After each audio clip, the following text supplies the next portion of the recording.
भारत और श्रीलंका के बीच मौजूद कच्चातीवू द्वीप पर बीजेपी और तमिलनाडु की पार्टियां आमने सामने आ गईं। प्रधानमंत्री ने आरटीआई की एक रिपोर्ट का हवाला देते हुए इस मुद्दे पर कांग्रेस को घेरा था। इसके बाद उन्होंने तमिलनाडु में कांग्रेस की सहयोगी डीएमके पर भी निशाना साधा था और एक पोस्ट की थी। इस पोस्ट में प्रधानमंत्री ने सीधा लिखा था कि कच्चातीवू द्वीप पर डीएमके ने दोहरा रवैया अपनाया और तमिलनाडु के लोगों के हित में कुछ नहीं किया। लेकिन प्रधानमंत्री के कांग्रेस और डीएमके को घेरने पर एआईएडीएमके ने सियासत शुरू कर दी और आरोप लगाया कि बीजेपी ने कच्चातीवू द्वीप का मुद्दा मछुआरों का वोट हासिल करने के लिए उठाया। तमिलनाडु में डीएमके और एआईएडीएमके आमने सामने हैं और के अन्नामलाई के अध्यक्ष बनने के बाद बीजेपी वहां अपने दम पर चुनाव लड़ रही है। यानी तमिलनाडु में इस बार 3 फ्रंट है। पहला कांग्रेस और डीएमके का गठबंधन, दूसरा है मुख्य विपक्षी गठबंधन जिसकी अगुवाई जयललिता की पार्टी एआईएडीएमके कर रही है, तीसरा फ्रंट है बीजेपी की अगुवाई वाला गठबंधन जिसमें पीएमके और एएमएमके उसके साथ है। यही नहीं, प्रधानमंत्री ने तमिलनाडु में चुनाव प्रचार की कमान खुद संभाल ली है और 1974 में कच्चातीवू द्वीप पर हुए समझौते पर लगातार सवाल उठा रहे हैं। बीजेपी ने इस बार एनडीए के लिए 400 सीटें जीतने का लक्ष्य रखा है और इसके लिए उसने दक्षिण भारत के राज्यों में पूरी ताकत झोंक दी। और पहले चरण के चुनाव से पहले तमिलनाडु में प्रधानमंत्री ने ताबड़तोड़ रैलियां की क्योंकि तमिलनाडु की सभी 39 सीटों पर पहले चरण में चुनाव होगा। यानी तमिलनाडु की सभी सीटों पर 19 अप्रैल को वोटिंग होगी और पहले चरण के मतदान से पहले बीजेपी ने कच्चातीवू द्वीप के मुद्दे पर कांग्रेस और डीएमके को घेर लिया क्योंकि कहते हैं कि 1974 में हुए समझौते के बारे में तमिलनाडु के उस समय के मुख्यमंत्री करुणानिधि को पता था और उन्होंने पूर्व प्रधानमंत्री इंदिरा गांधी को कच्चातीवू द्वीप समझौते पर सहमति दी थी।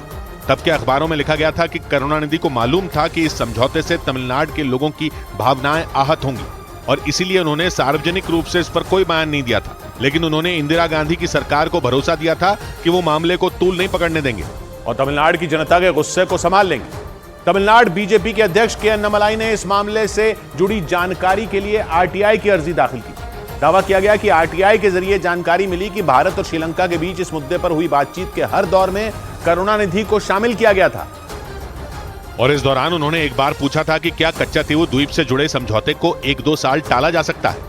लेकिन जब कोई खास प्रतिक्रिया नहीं मिली थी तो उन्होंने इस बात को ठंडे बस्ते में डाल दिया था और कच्चातीवू द्वीप समझौते को समर्थन दे दिया था। लेकिन कई साल बाद जब करुणानिधि के बेटे स्टालिन ने तमिलनाडु की बागडोर संभाली तो उन्होंने कच्चातीवू द्वीप को वापस पाने की कोशिश शुरू कर दी थी और पिछले साल पीएम को इस मामले पर एक चिट्ठी लिखी थी और कहा था कि कच्चातीवू द्वीप को वापस पाने के लिए भारत श्रीलंका से बात करे। और माना जा रहा है कि प्रधानमंत्री ने इसी मुद्दे पर डीएमके को घेरा क्योंकि इस मामले में करुणानिधि का रुख अलग था और उनके बेटे स्टालिन का रुख अलग है। क्योंकि स्टालिन चाहते हैं कि कच्चातीवू द्वीप एक बार फिर भारत के तमिलनाडु का हिस्सा बन जाए। इसका जिक्र प्रधानमंत्री ने पिछले साल भी किया था और संसद में अविश्वास प्रस्ताव के दौरान कच्चातीवू द्वीप पर बयान दिया था और स्टालिन की केंद्र सरकार को लेकर चिट्ठी की बात छेड़ दी थी और इसीलिए प्रधानमंत्री ने लोकसभा चुनाव से पहले कच्चातीवू द्वीप के मुद्दे पर कांग्रेस और डीएमके दोनों को घेरा था। सरकार के मुताबिक आरटीआई के जरिए मिली जानकारी में बताया गया कि 1974 में पूर्व प्रधानमंत्री इंदिरा गांधी और श्रीलंका के राष्ट्रपति ने एक समझौता किया था और इसके तहत कच्चातीवू द्वीप को श्रीलंका को औपचारिक रूप से सौंप दिया गया था। या यूं कहें कि 1974 में इंदिरा गांधी की सरकार ने इस द्वीप को श्रीलंका को गिफ्ट कर दिया था। लेकिन कांग्रेस ने इसके जवाब में 2015 में दाखिल आरटीआई का जिक्र कर दिया और बयान दिया कि 2015 में आरटीआई के जरिए मिली जानकारी में कच्चातीवू द्वीप समझौते को सही ठहराया गया था और कहा गया था कि 1974 की परिस्थितियों के मुताबिक वो समझौता सही था और कच्चातीवू द्वीप श्रीलंका का था। और इसके बाद तो ये मुद्दा और गर्मा गया क्योंकि इस बार तमिलनाडु में सियासी समीकरण बदले हुए हैं। डीएमके, एआईएडीएमके और बीजेपी तीनों अलग अलग चुनाव लड़ रहे हैं और सबसे बड़ी बात, तमिलनाडु में पहली बार ऐसा गठबंधन बना है जिसकी अगुवाई बीजेपी कर रही है। इस गठबंधन को रेनबो गठबंधन भी कहा जा रहा है। इस गठबंधन में बीजेपी, जयललिता के करीबी रही शशिकला की एएमएमके और तमिलनाडु के वनियार समुदाय की पार्टी जिसके रामदास अध्यक्ष हैं पीएमके शामिल है। इस बार के चुनाव में बीजेपी तमिलनाडु की 39 में 29 और पीएमके 10 सीटों पर चुनाव लड़ रही है। वनियार समुदाय से आने वाले रामदास की पार्टी पीएमके का तमिलनाडु की वेल्लूर, रानीपेट, कांचीपुरम, तिरुवल्लुवर जैसी सीटों पर दबदबा माना जाता है, जबकि बीजेपी तमिलनाडु के पश्चिमी हिस्से में मजबूत दिख रही है और इसी गुणागणित के हिसाब से सीटों का बंटवारा हुआ और बीजेपी ने तमिलनाडु में अपनी पूरी ताकत झोंक दी। उसने कच्चातीवू द्वीप के मुद्दे पर सत्ताधारी गठबंधन डीएमके और कांग्रेस को घेरना शुरू कर दिया।